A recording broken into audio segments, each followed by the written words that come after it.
Hello friends, ഏവർക്കും PSC tips and ട്രിക്സിൻ്റെ പുതിയൊരു ക്ലാസ്സിലേക്ക് സ്വാഗതം. PSCയുടെ മുൻവർഷ ചോദ്യപേപ്പറുകളിലെ ചോദ്യങ്ങളെല്ലാം തന്നെ ഇപ്പോഴും വളരെയധികം പ്രധാനപ്പെട്ട തന്നെയാണ്. നമ്മൾ എത്രത്തോളം റിപ്പീറ്റഡ് ആയിട്ട് പഠിക്കുന്നോ അത്രയും നമുക്കത് ഉപയോഗപ്രദമായിരിക്കും. അപ്പോൾ ഇന്ന് നമ്മളൊരു 100 ചോദ്യമാണ് ചെയ്യാൻ പോകുന്നത്.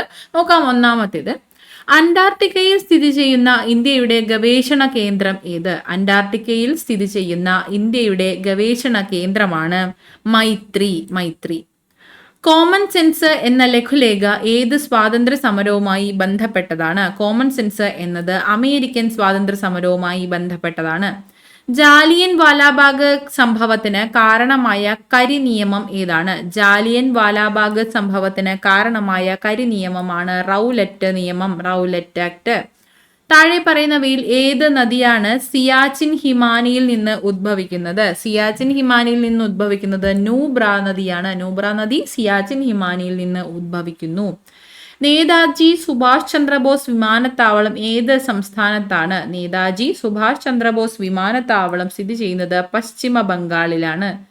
തിരുവിതാംകൂറിൽ പ്രാഥമിക വിദ്യാഭ്യാസം സൗജന്യമാക്കിയ ഭരണാധികാരി ആരാണ്? തിരുവിതാംകൂറിൽ പ്രാഥമിക വിദ്യാഭ്യാസം സൗജന്യമാക്കിയ ഭരണാധികാരിയാണ് ഗൗരി പാർവതി ബായി. ഗൗരി പാർവതി ബായി ആണ് തിരുവിതാംകൂറിൽ പ്രാഥമിക വിദ്യാഭ്യാസം സൗജന്യമാക്കിയത്. ഭാഷാ അടിസ്ഥാനത്തിൽ രൂപീകൃതമായ ആദ്യ ഇന്ത്യൻ സംസ്ഥാനം ഏതാണ്? ഭാഷാ അടിസ്ഥാനത്തിൽ രൂപീകൃതമായ ആദ്യ ഇന്ത്യൻ സംസ്ഥാനമാണ് ആന്ധ്രാപ്രദേശ്. താഴെ പറയുന്നവയിൽ ഏതുമായി ബന്ധപ്പെട്ടതാണ് സ്റ്റീരിയോസ്കോപ്പ് എന്നത്? സ്റ്റീരിയോസ്കോപ്പ് എന്നത് വിദൂര സംവേദനവുമായി ബന്ധപ്പെട്ടതാണ്. ഇന്ത്യയിൽ കാപ്പി കൃഷി ആദ്യം ആരംഭിച്ച പ്രദേശം ഏതാണ്? ഇന്ത്യയിൽ കാപ്പി കൃഷി ആദ്യം ആരംഭിച്ച പ്രദേശമാണ് ബാബ ഭൂതാൻ. സംസ്ഥാന പുനഃസംഘടനാ കമ്മീഷനിലെ അംഗം ഇവരിൽ ആരാണ് സംസ്ഥാന പുനഃസംഘടനാ കമ്മീഷനിലെ അംഗം എന്നാണ് ചോദിച്ചിരിക്കുന്നത്? KM പണിക്കരാണ്. KM പണിക്കർ. സ്വതന്ത്ര ഇന്ത്യയിലെ ആദ്യ മുഖ്യ തിരഞ്ഞെടുപ്പ് കമ്മീഷണർ ആരാണ്? സ്വതന്ത്ര ഇന്ത്യയിലെ ആദ്യ മുഖ്യ തിരഞ്ഞെടുപ്പ് കമ്മീഷണറാണ് സുകുമാർ സെൻ.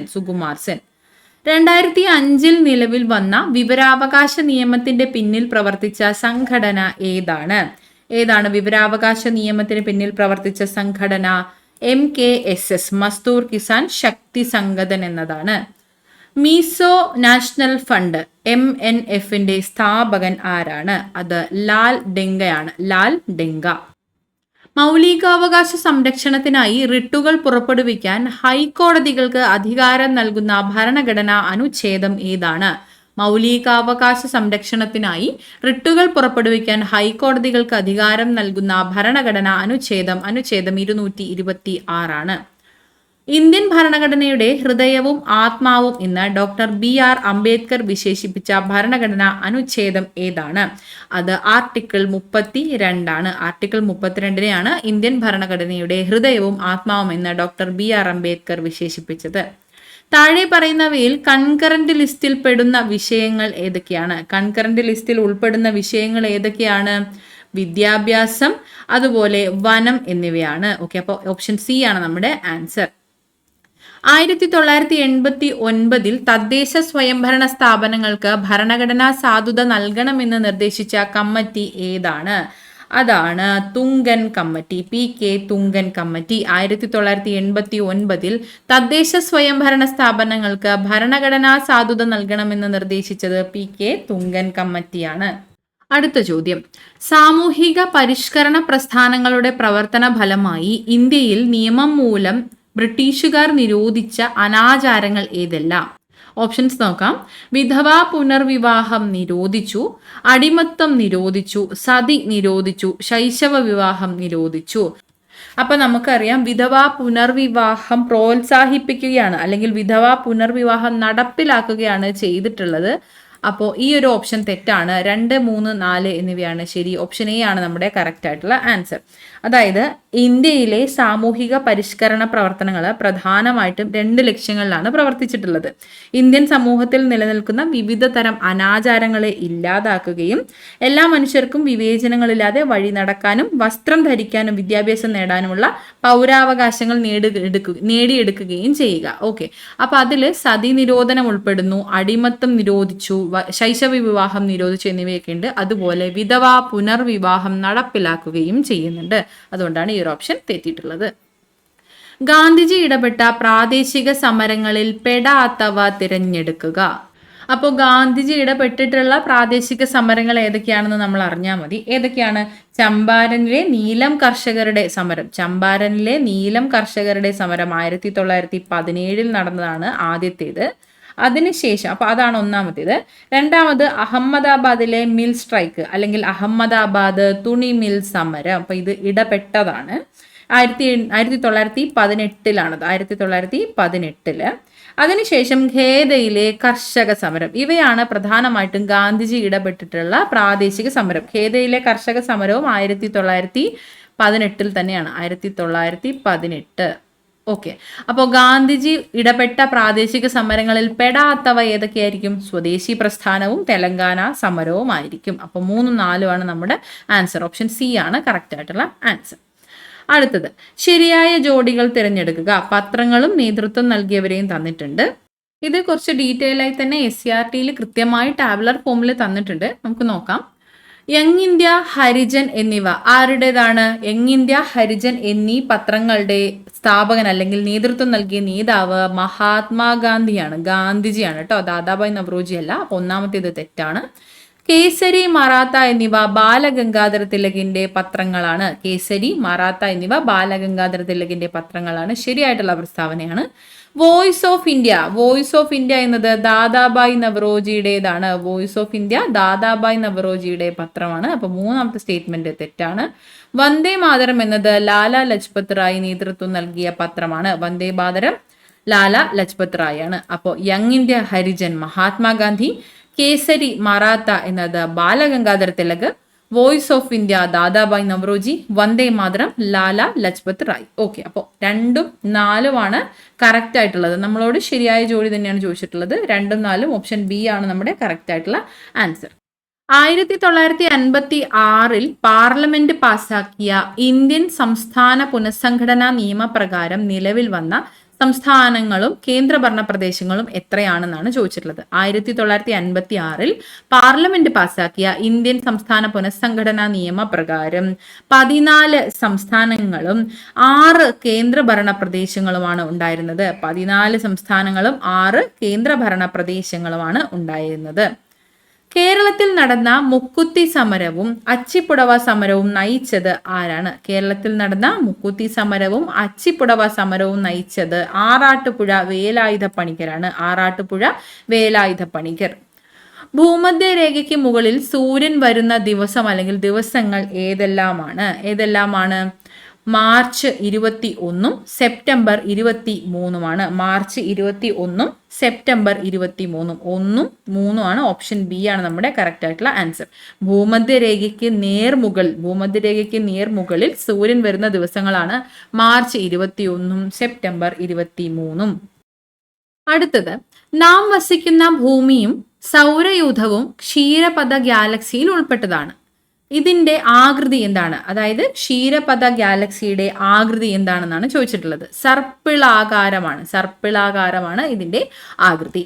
കൂട്ടത്തിൽപ്പെടാത്തത് തിരഞ്ഞെടുക്കുക. ചുവടെ തന്നിട്ടുള്ളതിൽ കൂട്ടത്തിൽപ്പെടാത്തത് ചിനൂക്ക്. ഭൂസ്ഥിര ഉപഗ്രഹങ്ങളുടെ സവിശേഷതകളുമായി ബന്ധപ്പെട്ട ശരിയായ പ്രസ്താവനകൾ ഏതെല്ലാമാണ്? ഓപ്ഷൻസ് നോക്കാം.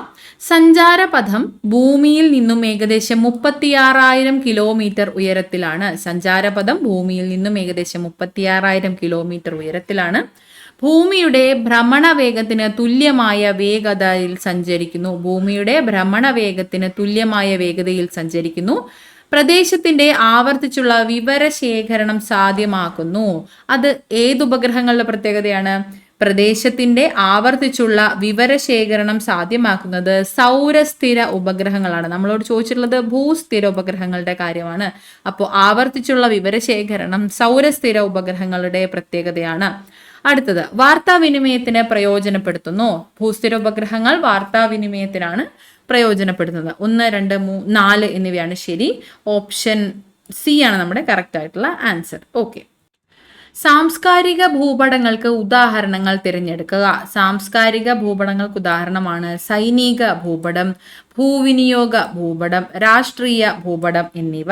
ഓക്കെ, അപ്പോൾ 1, 2, 4 എന്നിവയാണ് ശരി. സൈനിക ഭൂപടം, ഭൂവിനിയോഗ ഭൂപടം, രാഷ്ട്രീയ ഭൂപടം എന്നിവയാണ് സാംസ്കാരിക ഭൂപടങ്ങൾക്ക് ഉദാഹരണം. അപ്പോൾ കാലാവസ്ഥാ ഭൂപടം എന്താണ്? ഭൂപ്രകൃതി, കാലാവസ്ഥ തുടങ്ങിയ പ്രത്യേകതകൾ ചിത്രീകരിക്കുന്ന ഭൂപടങ്ങളാണ് ഭൗതിക ഭൂപടങ്ങൾ. ഇവിടെ നമ്മളോട് ചോദിച്ചത് സാംസ്കാരിക ഭൂപടങ്ങളാണ്. അപ്പോൾ കാലാവസ്ഥാ ഭൂപടം ഒരു ഭൗതിക ഭൂപടത്തിന് ഉദാഹരണമാണ്. അപ്പോൾ അതുകൊണ്ടാണ് ഇത് ഉൾപ്പെടാത്തത് കേട്ടോ. അടുത്തത്, താഴെ പറയുന്ന പ്രസ്താവനകളിൽ നബാർഡുമായി ബന്ധപ്പെട്ട തെറ്റായ പ്രസ്താവന ഏതാണ്? ശിവരാമൻ കമ്മിറ്റിയുടെ ശിപാർശ പ്രകാരം സ്ഥാപിക്കപ്പെട്ടു. ശിവരാമൻ കമ്മിറ്റിയുടെ ശിപാർശ പ്രകാരമാണ് നബാർഡ് സ്ഥാപിക്കപ്പെട്ടത്. ശരിയായിട്ടുള്ള പ്രസ്താവനയാണ്.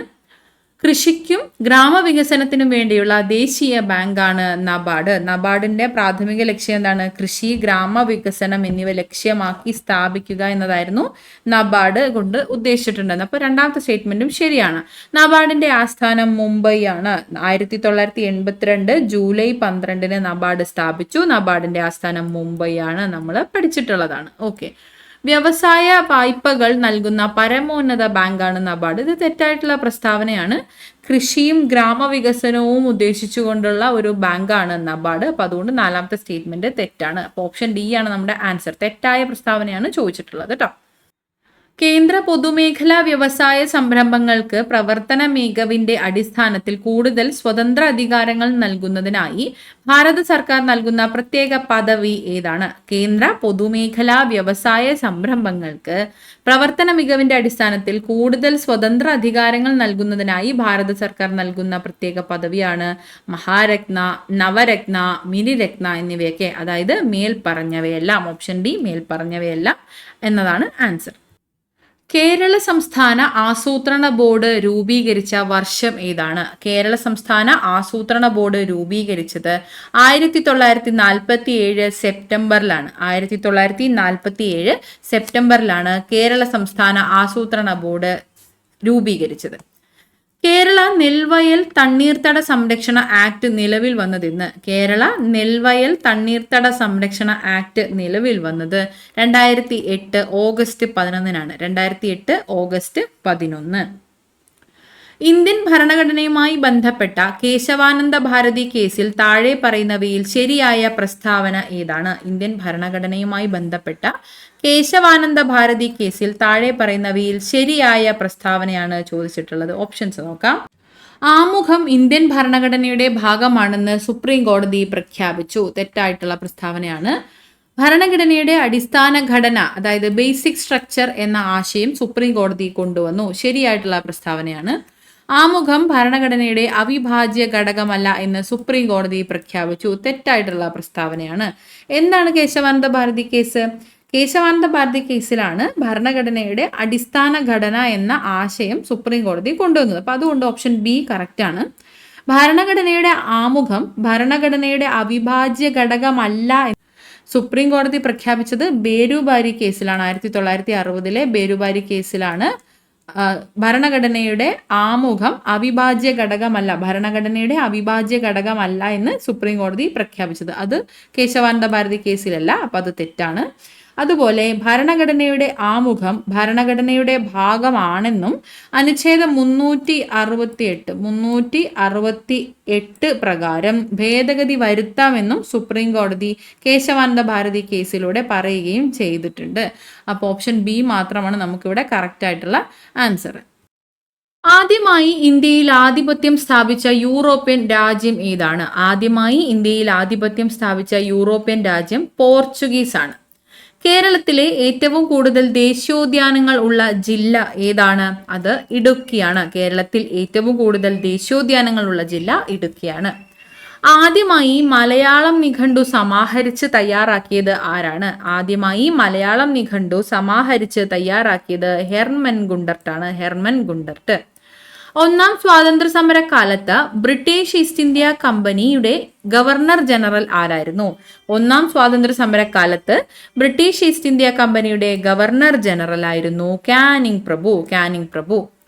ഏറ്റവും കൂടുതൽ സജീവ അഗ്നിപർവ്വതങ്ങൾ ഉള്ളത് ഏത് സമുദ്രത്തിലാണ്? അത് പസഫിക് സമുദ്രത്തിലാണ്. പസഫിക് സമുദ്രത്തിലാണ് ഏറ്റവും കൂടുതൽ സജീവ അഗ്നിപർവ്വതങ്ങൾ ഉള്ളത്. അടുത്തത്, സ്ട്രാറ്റോസ്ഫിയറിനെയും ട്രോപ്പോസ്ഫിയറിനെയും വേർതിരിക്കുന്ന അന്തരീക്ഷ പാളി ഏതാണ്? സ്ട്രാറ്റോസ്ഫിയറിനെയും ട്രോപ്പോസ്ഫിയറിനെയും വേർതിരിക്കുന്ന അന്തരീക്ഷ പാളിയാണ് ട്രോപോപ്പോസ് എന്നത്.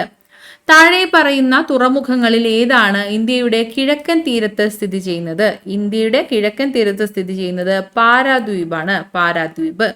മഹാത്മാഗാന്ധിയുടെ രാഷ്ട്രീയ ആചാര്യൻ ആരായിരുന്നു? മഹാത്മാഗാന്ധിയുടെ രാഷ്ട്രീയ ആചാര്യനായിരുന്നു ഗോപാലകൃഷ്ണ ഗോഖലെ. ഗോപാലകൃഷ്ണ ഗോഖലെ. സംസ്ഥാന മനുഷ്യാവകാശ കമ്മീഷന്റെ അംഗസംഖ്യ എത്രയാണ്? സംസ്ഥാന മനുഷ്യാവകാശ കമ്മീഷന്റെ അംഗസംഖ്യ അധ്യക്ഷനും 2 അംഗങ്ങളുമാണ്. അധ്യക്ഷനും 2 അംഗങ്ങളും. ഗവൺമെന്റിന്റെ സേവനങ്ങൾ ജനങ്ങളിലേക്ക് എത്തിക്കുന്നത് ആരിലൂടെയാണ്? ഗവൺമെന്റിന്റെ സേവനങ്ങൾ ജനങ്ങളിലേക്ക് എത്തിക്കുന്നത് ഉദ്യോഗസ്ഥ വൃന്ദങ്ങളിലൂടെയാണ്.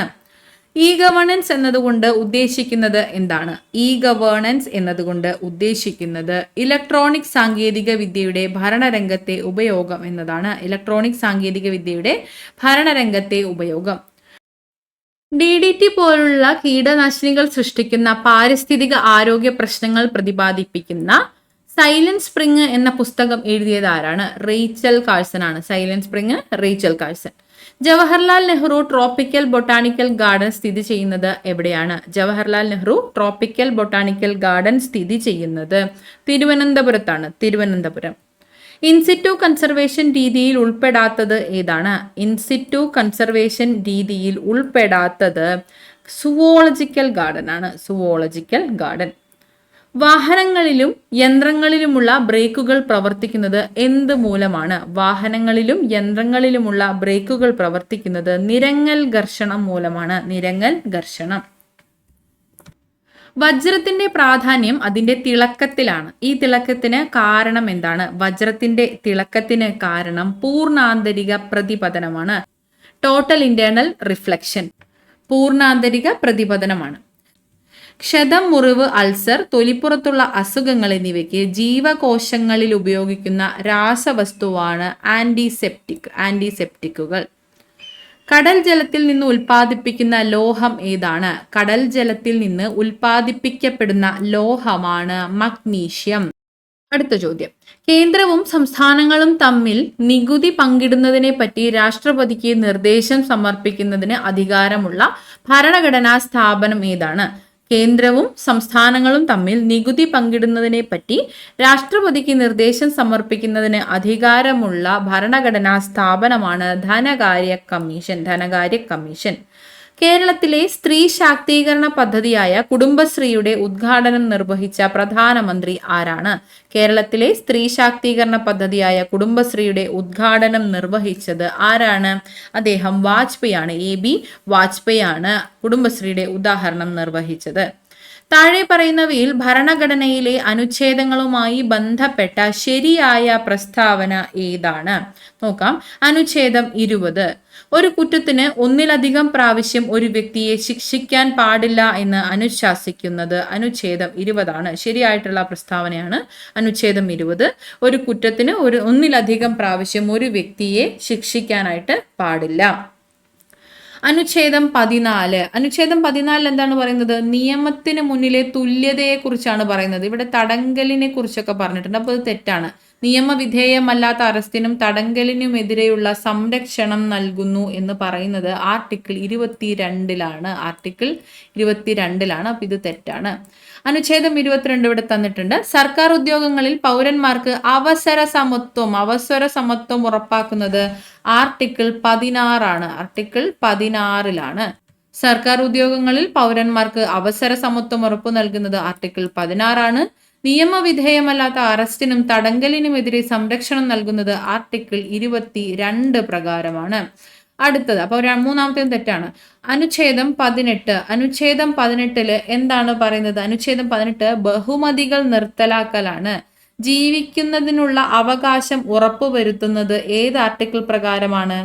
ആർട്ടിക്കിൾ 21 പ്രകാരമാണ്. ആർട്ടിക്കിൾ 21 പറയുന്നു ജീവിക്കുന്നതിനും വ്യക്തി സ്വാതന്ത്ര്യത്തിനുമുള്ള അവകാശമുണ്ട് എന്ന്. ജീവിക്കുന്നതിനും വ്യക്തി സ്വാതന്ത്ര്യത്തിനുമുള്ള അവകാശം ഉറപ്പുവരുത്തുന്ന ആർട്ടിക്കിളാണ് ആർട്ടിക്കിൾ 21. ആർട്ടിക്കിൾ 18 പറയുന്നു ബഹുമതികൾ നിർത്തലാക്കൽ എന്നത്. അപ്പോൾ ഓപ്ഷൻ ഡിയും തെറ്റാണ്. നമ്മളോട് ശരിയായിട്ടുള്ളതാണ് ചോദിച്ചിട്ടുള്ളത്. ഓപ്ഷൻ എ ആണ് കറക്റ്റ്. അനുച്ഛേദം 20 ഒരു കുറ്റത്തിന് ഒന്നിലധികം പ്രാവശ്യം ഒരു വ്യക്തിയെ ശിക്ഷിക്കാൻ പാടില്ല എന്ന് അനുശാസിക്കുന്നു. ഓക്കെ, അപ്പൊ അത് ക്ലിയർ ആണല്ലോ. അടുത്തത്, താഴെ പറയുന്നവയിൽ ഏത് കേന്ദ്രഭരണ പ്രദേശത്തിനാണ് രാജ്യസഭയിൽ പ്രാതിനിധ്യമുള്ളത്? Option D Jammu Kashmir. മാതാപിതാക്കളുടെ മരണം മൂലം സാമ്പത്തിക പരാധീനത അനുഭവിക്കുന്ന കുട്ടികളെ വിദ്യാഭ്യാസം നൽകി സമൂഹത്തിന്റെ മുഖ്യധാരയിലേക്ക് കൊണ്ടുവരുന്നതിന് കേരള സാമൂഹ്യ സുരക്ഷാ മിഷൻ ഏർപ്പെടുത്തിയിരിക്കുന്ന ധനസഹായ പദ്ധതിയുടെ പേരെന്താണ്? അതാണ് സ്നേഹപൂർവം എന്നത്. സ്നേഹപൂർവം. മാതാപിതാക്കളുടെ മരണം മൂലം സാമ്പത്തിക പരാധീനത അനുഭവിക്കുന്ന കുട്ടികളെ വിദ്യാഭ്യാസം നൽകി സമൂഹത്തിന്റെ മുഖ്യധാരയിലേക്ക് കൊണ്ടുവരുന്നതിന് കേരള സാമൂഹ്യ സുരക്ഷാ മിഷൻ ഏർപ്പെടുത്തിയിരിക്കുന്ന ധനസഹായ പദ്ധതിയാണ് സ്നേഹപൂർവം പദ്ധതി. ഓക്കെ, പ്രൈമൈറ്റ് വിഭാഗത്തിൽപ്പെടുന്ന ജീവികളെ പ്രോസീമിയൻസ് എന്നും ആന്ത്രോപോയിഡ് എന്നും തരംതിരിച്ചിട്ടുണ്ട്. പ്രൈമൈറ്റ് വിഭാഗത്തിൽപ്പെടുന്ന ജീവികളെ പ്രോസീമിയൻസ് എന്നും ആന്ത്രോപോയിഡ്സ് എന്നും വേർതിരിച്ചിട്ടുണ്ട്. ഇതിൽ പ്രോസീമിയൻസ് വിഭാഗത്തിൽപ്പെടുന്ന ഒരു ജീവിക്ക് ഉദാഹരണം ഏതാണെന്നാണ് ചോദിച്ചിട്ടുള്ളത്. ഓക്കെ, പ്രോസീമിയൻസ് വിഭാഗത്തിൽപ്പെടുന്ന ജീവിയുടെ ഉദാഹരണമാണ് ലിമർ എന്നത്. ലിമർ. തിരുവനന്തപുരം, ഇടുക്കി ജില്ലകളിൽ നിന്ന് പുതുതായി കണ്ടെത്തിയ ഏതിനം സസ്യവിഭാഗത്തിനാണ് മുൻ കേരള സംസ്ഥാന ആരോഗ്യ വകുപ്പ് മന്ത്രി കെ ശൈലജയോട് ബഹുമാനാർത്ഥം ഇൻപേഷ്യൻസ് ശൈലജ എന്ന് പേര് നൽകിയത്? ഓപ്ഷൻ ബി കാശിത്തുമ്പയാണ്. ഇൻപേഷ്യൻസ് ശൈലജ എന്ന് പേര് നൽകിയ സസ്യവിഭാഗമാണ് കാശിത്തുമ്പ. മനുഷ്യദഹന പ്രക്രിയയിൽ രാസാഗ്നികൾക്ക് പ്രധാന പങ്കുണ്ട്. മാംസ്യത്തിന്റെ ദഹനത്തെ സഹായിക്കുന്ന ആഗ്നേയ രസത്തിലെ രാസാഗ്നി ഏതാണ്? മനുഷ്യദഹന പ്രക്രിയയിൽ രാസാഗ്നികൾക്ക് പ്രധാന പങ്കുണ്ട്. മാംസ്യത്തിന്റെ ദഹനത്തെ സഹായിക്കുന്ന ദഹനാഗ്നി ആഗ്നേയ രസത്തിലെ രാസാഗ്നിയുടെ പേര് എന്താണ്? ട്രിപ്സിൻ എന്നാണ്. ട്രിപ്സിൻ ആണ് ആഗ്നേയ രസത്തിലെ രാസാഗ്നി. വൈറസ് വഴിയുണ്ടാകുന്ന രോഗം ഏതാണ്? ചുവടെ തന്നിട്ടുള്ളതിൽ വൈറസ് വഴിയുണ്ടാകുന്ന രോഗമാണ് മഞ്ഞപ്പിത്തം എന്നത്. അടുത്തത്, താഴെ പറയുന്ന പ്രാഥമികാരോഗ്യ കേന്ദ്രങ്ങളിൽ കിട്ടുന്ന സേവനങ്ങളിൽ ഏതാണ് ശരി? താഴെ പറയുന്നതിൽ പ്രാഥമികാരോഗ്യ കേന്ദ്രങ്ങളിൽ കിട്ടുന്ന സേവനങ്ങളിൽ ഏതാണ് ശരിയായിട്ടുള്ളത്? പ്രസവവും പരിചരണവും പ്രാഥമിക ആരോഗ്യങ്ങളിൽ ലഭ്യമല്ല. അപ്പൊ അത് തെറ്റാണ്. മരുന്ന് കൊടുത്തുള്ള ചികിത്സ ലഭ്യമാണ്. അപ്പൊ അത് ശരിയായിട്ടുള്ള പ്രസ്താവനയാണ്. പ്രതിരോധ കുത്തിവയ്പ്പും പ്രാഥമിക ആരോഗ്യ കേന്ദ്രങ്ങളിൽ നിന്ന് ലഭിക്കുന്നതാണ്. കിടത്തി ചികിത്സ പ്രാഥമിക ആരോഗ്യ കേന്ദ്രങ്ങളിൽ ലഭ്യമല്ല. അപ്പോൾ ലഭ്യമായിട്ടുള്ള സേവനങ്ങൾ 2ഉം 3ആണ്. ഓപ്ഷൻ ബി ആണ് 2ഉം 3ഉം. മരുന്ന് കൊടുത്തുള്ള ചികിത്സയും പ്രതിരോധ കുത്തിവയ്പ്പും. പാപ്സ്മിയർ പരിശോധന ഏതുമായി ബന്ധപ്പെട്ടിരിക്കുന്നു? പാപ്സ്മിയർ പരിശോധന എന്നത് അർബുദവുമായി ബന്ധപ്പെട്ട പരിശോധനയാണ്. പാപ്സ്മിയർ അർബുദം. പുകയിലയിലെ ഉൽപ്പന്നങ്ങളുടെ വിൽപ്പന നിയന്ത്രിക്കുന്ന നിയമം ഏതാണ്? പുകയിലയിലെ ഉൽപ്പന്നങ്ങളുടെ വിൽപ്പന നിയന്ത്രിക്കുന്ന നിയമമാണ് ഏതാണ്? COTPA എന്നത്. COTPA the cigarettes and other tobacco products act എന്നതാണ്. 2003 വന്നിട്ടുള്ളതാണ് കേട്ടോ. 2003 വന്നിട്ടുള്ള ആക്ടാണ് COTPA. അടുത്തത്, ആധുനിക വൈദ്യശാസ്ത്ര പഠനം നടത്തിവരുന്ന കേരളത്തിലെ സർക്കാർ സ്ഥാപനം ഏതാണ്? ആധുനിക വൈദ്യശാസ്ത്ര പഠനം നടത്തിവരുന്ന കേരളത്തിലെ സർക്കാർ സ്ഥാപനമാണ് Kerala University of Health Science. Kerala University of Health Science. ഭാഷാടിസ്ഥാനത്തിൽ സംസ്ഥാനങ്ങളെ പുനഃസംഘടിപ്പിക്കുന്നതിനായി രൂപീകരിച്ച സംസ്ഥാന പുനഃസംഘടനാ കമ്മീഷന്റെ അധ്യക്ഷൻ ആരായിരുന്നു? സംസ്ഥാന പുനഃസംഘടനാ കമ്മീഷന്റെ അധ്യക്ഷൻ ഫസൽ അലി ആയിരുന്നു. ഫസൽ അലി. ഇന്ത്യയിലെ ഏറ്റവും വലിയ ധാതു അധിഷ്ഠിത വ്യവസായം ഏതാണ്? ഇന്ത്യയിലെ ഏറ്റവും വലിയ ധാതു അധിഷ്ഠിത വ്യവസായം ഇരുമ്പുരുക്ക് വ്യവസായമാണ്. ഇരുമ്പുരുക്ക് വ്യവസായം. ബ്രിട്ടീഷ് രേഖകളിൽ കൊട്യോട്ട് രാജ എന്ന് വിശേഷിപ്പിക്കപ്പെട്ടിരുന്ന ഭരണാധികാരി ആരായിരുന്നു? അത് പഴശ്ശിരാജയാണ്. പഴശ്ശിരാജ. ഇന്ത്യയിലെ ആദ്യത്തെ ദേശീയ പാത ഏതാണ്? ഇന്ത്യയിലെ ആദ്യത്തെ ദേശീയ പാത അലഹബാദ് ഹാൽഡിയയാണ്. അലഹബാദ് ഹാൽഡിയ.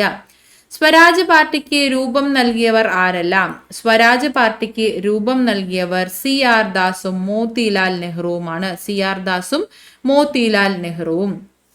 ഇന്ത്യൻ മഹാസമുദ്രത്തിന്റെ ആകെ വിസ്തൃതി എത്രയാണ്? ഇന്ത്യൻ മഹാസമുദ്രത്തിന്റെ ആകെ വിസ്തൃതി 73.4 ലക്ഷം ചതുരശ്ര കിലോമീറ്റർ ആണ്. 73.4 ലക്ഷം ചതുരശ്ര കിലോമീറ്റർ. അഗ്നിപുത്രി എന്ന് വിശേഷിപ്പിക്കപ്പെടുന്ന ഭാരതീയ വനിതയാരാണ്? അഗ്നിപുത്രി എന്ന് വിശേഷിപ്പിക്കപ്പെടുന്നത് ടെസ്സി തോമസ് ആണ്. ടെസ്സി തോമസ്. കേരളത്തിന്റെ ഭാഗമല്ലാത്ത ഭൂപ്രകൃതി വിഭാഗം ഏതാണ്? കേരളത്തിന്റെ ഭാഗമല്ലാത്തത് മരുപ്രദേശമാണ്. മരുപ്രദേശം. ചേരിചേരാ പ്രസ്ഥാനം രൂപവൽക്കരിക്കുവാൻ തീരുമാനിച്ച സമ്മേളനം ഏതാണ്? ചേരിചേരാ പ്രസ്ഥാനം രൂപവൽക്കരിക്കാൻ തീരുമാനിച്ച സമ്മേളനമാണ് ബാങ്ദൂങ് സമ്മേളനം. ബാങ്ദൂങ് സമ്മേളനത്തിലാണ് ചേരിചേരാ പ്രസ്ഥാനം രൂപവൽക്കരിക്കാൻ തീരുമാനിച്ചത്. അടുത്തത്, 0 ഡിഗ്രി രേഖാംശ രേഖയുമായി ബന്ധപ്പെട്ട ശരിയായ പ്രസ്താവനകൾ ഏതെല്ലാം? 0 ഡിഗ്രി രേഖാംശ രേഖ. 0 ഡിഗ്രി രേഖാംശ രേഖ എന്തൊക്കെ പേരിലാണ് അറിയപ്പെടുന്നത്? 1. ഗ്രീനിച്ച് രേഖാംശം എന്നറിയപ്പെടുന്നു. ഗ്രീനിച്ച് രേഖാംശം. ഭൂമധ്യ രേഖ എന്നറിയപ്പെടുന്നത് 0 ഡിഗ്രി അക്ഷാംശമാണ് കേട്ടോ. അപ്പോൾ ഒന്നാമത്തെ തെറ്റാണ്. ഗ്രീനിച്ച് രേഖാംശം എന്നറിയപ്പെടുന്നത് 0 ഡിഗ്രി രേഖാംശമാണ്. അതുപോലെ പ്രൈം മെറിഡിയൻ എന്നും അറിയപ്പെടുന്നു. പ്രൈം മെറിഡിയൻ എന്ന് അറിയപ്പെടുന്നു. അപ്പോൾ 2ഉം 4ഉമാണ് 0 ഡിഗ്രി രേഖാംശവുമായി ബന്ധപ്പെട്ട് ശരിയായിട്ടുള്ളത്. ഓപ്ഷൻ ഡി ആണ് കറക്റ്റ് ആയിട്ടുള്ള ആൻസർ. ഭൂമിയിലെ എല്ലാതരം ശിലകളുടെയും പൂർവിക സ്ഥാനം ചുവടെ നൽകിയിരിക്കുന്നവയിൽ ഏതിനാണ്? ഭൂമിയിലെ എല്ലാതരം ശിലകളുടെയും പൂർവിക സ്ഥാനം ചുവടെ നൽകിയിരിക്കുന്നവയിൽ ആഗ്നേയ ശിലകൾക്കാണ്. ആഗ്നേയ ശിലകൾ. കാറ്റിന്റെ ചലനത്തെ സ്വാധീനിക്കുന്ന ഘടകങ്ങൾ തിരഞ്ഞെടുക്കുക. കാറ്റിന്റെ ചലനത്തെ സ്വാധീനിക്കുന്ന ഘടകങ്ങൾ ഏതൊക്കെയാണ്? മർദ്ദചരിവ് മാനബലം, മർദ്ദചരിവ് മാനബലം, അതുപോലെ ഘർഷണ ബലം, കോറിയോലിസിസ് ബലം എന്നിവയാണ്. കൊഹിഷൻ ബലം അതിൽ ഉൾപ്പെടുന്നില്ല. മർദ്ദചരിവ് മാനബലം, ഘർഷണ ബലം, കോറിയോലിസിസ് ബലം എന്നിവയാണ് കാറ്റിന്റെ ചലനത്തെ ബാധിക്കുന്ന ഘടകങ്ങൾ. അപ്പോൾ ഓപ്ഷൻ ബി ആണ് നമ്മുടെ കറക്റ്റ് ആയിട്ടുള്ള ആൻസർ. കൂട്ടത്തിൽപ്പെടാത്തത് തിരഞ്ഞെടുക്കുക. ഇവിടെ തന്നിട്ടുള്ളവയിൽ കൂട്ടത്തിൽപ്പെടാത്തത് ബാരൻ ദ്വീപാണ്. ബാരൻ ദ്വീപ്. പസഫിക് മഹാസമുദ്രവുമായി ബന്ധപ്പെട്ട ശരിയായ പ്രസ്താവനകൾ തിരഞ്ഞെടുക്കുക. പസഫിക് സമുദ്രവുമായി ബന്ധപ്പെട്ട ശരിയായ പ്രസ്താവനയാണ് ചോദിച്ചിട്ടുള്ളത്. ഏറ്റവും ആഴം കൂടിയ സമുദ്രമാണ് പസഫിക് സമുദ്രം. എസ് ആകൃതിയിൽ കാണപ്പെടുന്നത് അറ്റ്ലാന്റിക് സമുദ്രമാണ്. അപ്പോൾ അത് തെറ്റാണ്. ഭൗമോപരിതലത്തിന്റെ 1/3 ഭാഗമാണ് പസഫിക് സമുദ്രം വരുന്നത്. അപ്പൊ ഇതും തെറ്റാണ്. അനേകായിരം ചെറുതും വലുതുമായ ദ്വീപുകൾ കാണപ്പെടുന്നു. അത് ഒരു ജനറൽ സ്റ്റേറ്റ്മെന്റ് ആണ് അല്ലെ. അനേകായിരം ചെറുതും വലുതുമായ ദ്വീപുകൾ കാണപ്പെടുന്നത് പസഫിക് സമുദ്രത്തിലാണ്. അപ്പൊ അതും ശരിയായിട്ടുള്ള പ്രസ്താവനയാണ്. 1ഉം 4ഉമാണ് ശരി. ഓപ്ഷൻ ഡി ആണ് കറക്റ്റ് ആയിട്ടുള്ള ആൻസർ. ഏറ്റവും ആഴം കൂടിയ സമുദ്രം, അനേകായിരം ചെറുതും വലുതുമായ ദ്വീപുകൾ കാണപ്പെടുന്നു. കിഴക്കൻ മലനിരകളിൽ ഉൾപ്പെടുന്ന കുന്നുകൾ ഏതെല്ലാം? കിഴക്കൻ മലനിരകളിൽ ഉൾപ്പെടുന്നത് പത്കായിബും ജയന്തിയ കുന്നുകൾ എന്നിവയാണ്. പശ്ചിമഘട്ടം, പൂർവ്വഘട്ടം എന്നിവ കിഴക്കൻ മലനിരകളിൽ ഉൾപ്പെടുന്നതല്ല. പത്കായിബും ജയന്തിയ കുന്നുകൾ എന്നിവ കിഴക്കൻ മലനിരകളിൽ ഉൾപ്പെടുന്നു. അപ്പോൾ 1ഉം 2ഉമാണ് കറക്റ്റ് ആയിട്ടുള്ള ആൻസർ. ഓപ്ഷൻ ബി ആണ് കറക്റ്റ് ആയിട്ടുള്ള ആൻസർ. ഇന്ത്യയിലെ ഹരിത വിപ്ലവത്തിന്റെ പിതാവ്. ഇന്ത്യയിലെ ഹരിത വിപ്ലവത്തിന്റെ പിതാവ് ഡോക്ടർ MS സ്വാമിനാഥൻ. ഗരീബി ഹട്ടാവോ എന്ന മുദ്രാവാക്യം ഏത് പഞ്ചവത്സര പദ്ധതിയുമായി ബന്ധപ്പെട്ടതാണ്? ഗരീബി ഹട്ടാവോ എന്ന മുദ്രാവാക്യം ഏത് പഞ്ചവത്സര പദ്ധതിയുമായി ബന്ധപ്പെട്ടതാണ്? 5ാം പഞ്ചവത്സര പദ്ധതി. 5ാം പഞ്ചവത്സര പദ്ധതി. വികസനത്തിന്റെ LPG മാതൃക ഇന്ത്യയിൽ കൊണ്ടുവന്ന ധനകാര്യ മന്ത്രി ആരാണ്? വികസനത്തിന്റെ LPG മാതൃക ഇന്ത്യയിൽ കൊണ്ടുവന്ന ധനകാര്യ മന്ത്രി ഡോക്ടർ മൻമോഹൻ സിംഗ് ആണ്. ഡോക്ടർ മൻമോഹൻ സിംഗ്. ഇന്ത്യയിൽ ധാതു വിഭവങ്ങളുടെ ഗവേഷണത്തിൽ ഏർപ്പെട്ടിരിക്കുന്ന ഏജന്റുകളാണ് താഴെ കൊടുത്തിട്ടുള്ളത്. ഇതിൽ ശരിയായ ജോഡി കണ്ടെത്തുക. ഏതാണ് ശരിയായിട്ടുള്ള ജോഡി? GSI ജിയോളജിക്കൽ സർവേ ഓഫ് ഇന്ത്യയാണ്. കറക്റ്റ് ആയിട്ടുള്ള ഓപ്ഷൻ ആണ് GSI geological survey of India. ONGC oil and natural gas commission. Oil and natural gas commission. അപ്പോൾ അതും ശരിയായിട്ടുള്ളതാണ്. HCL Hindustan copper limited. HCL Hindustan copper limited എന്നതാണ്. അപ്പോൾ അതും ശരിയാണ്. ഇവയെല്ലാം എന്നതാണ് നമ്മുടെ ആൻസർ. ഓപ്ഷൻ ഡി ആണ് കറക്റ്റ് ആയിട്ടുള്ള answer. GSI geological survey of India, ONGC oil and natural gas commission, HCL Hindustan copper limited. സമുദ്രനിരപ്പിൽ നിന്ന് ഏകദേശം 75 മീറ്ററിൽ കൂടുതൽ ഉയരമുള്ള കേരളത്തിന്റെ ഭൂപ്രദേശം ഏതാണ്? മലനാടാണ്, മലനാട്. മലബാർ കലാപത്തിന്റെ ഭാഗമായി നടന്ന പ്രധാനപ്പെട്ട സംഭവം ഏതാണ്? അത് പൂക്കോട്ടൂർ യുദ്ധമാണ്. പൂക്കോട്ടൂർ യുദ്ധം ഓപ്ഷൻ ഡിയിലാണ് കൊടുത്തിട്ടുള്ളത്. ഓപ്ഷൻ ഡി ആണ് നമ്മുടെ ആൻസർ. പടിഞ്ഞാറോട്ടൊഴുകുന്ന ഉപദ്വീപീയ നദികൾ ഏതാണ്? പടിഞ്ഞാറ് വശത്തേക്ക് ഒഴുകുന്ന ഉപദ്വീപീയ നദികളാണ് നർമ്മദ, താപ്തി എന്നിവ. നർമ്മദ, താപ്തി. ഇന്ത്യയുടെ ആദ്യത്തെ അന്റാർട്ടിക് ഗവേഷണ കേന്ദ്രം ഏതാണ്? ഇന്ത്യയുടെ ആദ്യത്തെ അന്റാർട്ടിക് ഗവേഷണ കേന്ദ്രം ദക്ഷിണ ഗംഗോത്രിയാണ്. ദക്ഷിണ ഗംഗോത്രി. സിക്കിമിനെയും ടിബറ്റിനെയും തമ്മിൽ ബന്ധിപ്പിക്കുന്ന ചുരം ഏതാണ്? സിക്കിമിനെയും ടിബറ്റിനെയും തമ്മിൽ ബന്ധിപ്പിക്കുന്ന ചുരം നാഥുല ചുരമാണ്. നാഥുല ചുരം. അടുത്തത്, ധരാതലീയ ഭൂപടങ്ങളുടെ ഡിഗ്രി ഷീറ്റുകളുടെ അക്ഷാംശ രേഖാംശ വ്യാപ്തി എത്രയാണ്? ധരാതലീയ ഭൂപടങ്ങളുടെ ഡിഗ്രികളുടെ അക്ഷാംശ രേഖാംശ വ്യാപ്തി എത്രയാണ് വരുന്നത്?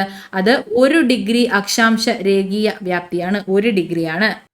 നിബന്ധമാല എന്ന ദേശാഭിമാന ബോധം തുളുമ്പുന്ന കൃതി ഏതു ഭാഷയിൽ രചിക്കപ്പെട്ടതാണ്? നിബന്ധമാല എന്ന കൃതി രചിക്കപ്പെട്ടത് മറാത്തി ഭാഷയിലാണ്. മറാത്തി ഭാഷ.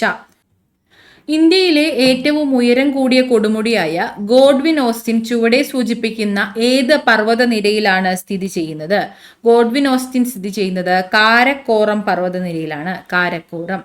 ചുവടെ സൂചിപ്പിക്കുന്നതിൽ സിന്ധു നദിയുടെ പോഷക നദി ഏതാണ്? സിന്ധു നദിയുടെ പോഷക നദിയാണ് സത്ലജ് നദി. സത്ലജ്. ഇന്ത്യയുമായി അതിർത്തി പങ്കിടുന്ന ഏറ്റവും വലിയ രാജ്യം ഏതാണ്? ഇന്ത്യയുമായി അതിർത്തി പങ്കിടുന്ന ഏറ്റവും വലിയ രാജ്യം ചൈനയാണ്. ചൈന. ഇന്ത്യയിൽ ഏറ്റവും കൂടുതൽ കടൽ തീരമുള്ള സംസ്ഥാനം ചുവടെ സൂചിപ്പിക്കുന്നവയിൽ ഏതാണ്? ഇന്ത്യയിൽ ഏറ്റവും കൂടുതൽ കടൽ തീരമുള്ള സംസ്ഥാനം ഗുജറാത്താണ്. ഗുജറാത്ത്. ഏറ്റവും കൂടുതൽ അണക്കെട്ടുകളുള്ള കേരളത്തിലെ നദി ഏതാണ്? ഏറ്റവും കൂടുതൽ അണക്കെട്ടുകളുള്ള കേരളത്തിലെ നദി പെരിയാറാണ്. പെരിയാർ. ഇന്ത്യയിലെ ആദ്യത്തെ ഇക്കോ ടൂറിസം കേന്ദ്രം ഏതാണ്? ഇന്ത്യയിലെ ആദ്യത്തെ ഇക്കോ ടൂറിസം കേന്ദ്രം തെന്മലയാണ്. തെന്മല. എല്ലാ പൗരന്മാർക്കും ഏതു മതത്തിൽ വിശ്വസിക്കുവാനും അത് പ്രചരിപ്പിക്കുവാനുമുള്ള അവകാശമുണ്ട്. ഈ പ്രസ്താവന ഏത് മൗലികാവകാശവുമായി ബന്ധപ്പെട്ടതാണ്? മതസ്വാതന്ത്ര്യത്തിനുള്ള അവകാശം. എല്ലാ പൗരന്മാർക്കും ഏതു മതത്തിൽ വിശ്വസിക്കുവാനും അത് പ്രചരിപ്പിക്കുവാനുമുള്ള അവകാശമുണ്ട്. ഇത് മതസ്വാതന്ത്ര്യത്തിനുള്ള അവകാശത്തിൽ ഉൾപ്പെടുന്നു. ബക്രാനങ്കൽ അണക്കെട്ട് ഏത് നദിയിലാണ് സ്ഥാപിച്ചിട്ടുള്ളത്? ബക്രാനങ്കൽ അണക്കെട്ട് സത്ലജ് നദിയിലാണ്. സത്ലജ് റിവർ. കേരളത്തിൽ ഒരു വൃക്ഷത്തിന്റെ പേരിൽ അറിയപ്പെടുന്ന വന്യജീവി സംരക്ഷണ കേന്ദ്രം ഏതാണ്? അതാണ് ചെന്തുരുണി വന്യജീവി സങ്കേതം. ചെന്തുരുണി വന്യജീവി സങ്കേതം. യക്ഷഗാനം എന്ന കലാരൂപ പ്രചാരം സിദ്ധിച്ച ജില്ല ഏതാണ്? യക്ഷഗാനം എന്ന കലാരൂപത്തിന് പ്രചാരം സിദ്ധിച്ച ജില്ലയാണ് കാസർഗോഡ്. കാസർഗോഡ്. 1.25 കോടി മലയാളികൾ എന്ന ഗ്രന്ഥം രചിച്ചതാര്? 1.25 കോടി മലയാളികൾ എന്ന ഗ്രന്ഥം രചിച്ചത് EMS നമ്പൂതിരിപ്പാടാണ്. EMS. ഭരണഘടനയുടെ ഏത് ഭാഗത്താണ് മൗലിക കർത്തവ്യങ്ങളെക്കുറിച്ച് പ്രതിപാദിക്കുന്നത്? മൗലിക കർത്തവ്യങ്ങളെക്കുറിച്ച് പ്രതിപാദിക്കുന്നത് ഭരണഘടനയുടെ 4A-യിലാണ്. 4A ഭാഗം 4A-യിലാണ്. ഇന്ത്യയിലെ പരമോന്നത നീതിപീഠം ഏതാണ്? ഇന്ത്യയിലെ പരമോന്നത നീതിപീഠം സുപ്രീം കോടതിയാണ്. ബംഗാളിലെ നീലം കർഷകർ അനുഭവിക്കുന്ന കൊടിയ ചൂഷണത്തെ ഹൃദയഹാരിയായി ചിത്രീകരിച്ച ദീനബന്ധു മിത്രയുടെ നാടകമാണ് ഏത്? നീൽ ദർപ്പൺ എന്നത്. നീൽ ദർപ്പൺ നാടകമാണ് ദീനബന്ധു മിത്രയുടേതാണ്. ദീനബന്ധു മിത്രയുടെ നാടകമാണ് നീൽ ദർപ്പൺ. ഓക്കെ, അപ്പൊ ഇത്രയും ചോദ്യങ്ങളാണ് ഇന്നത്തെ ക്ലാസ്സിൽ നമ്മൾ ഡിസ്കസ് ചെയ്യുന്നത്. അപ്പോൾ എല്ലാവർക്കും ക്ലിയർ ആയിട്ട് മനസ്സിലായി എന്ന് വിശ്വസിക്കുന്നു. അപ്പോൾ എല്ലാവർക്കും താങ്ക് യു സോ മച്ച്.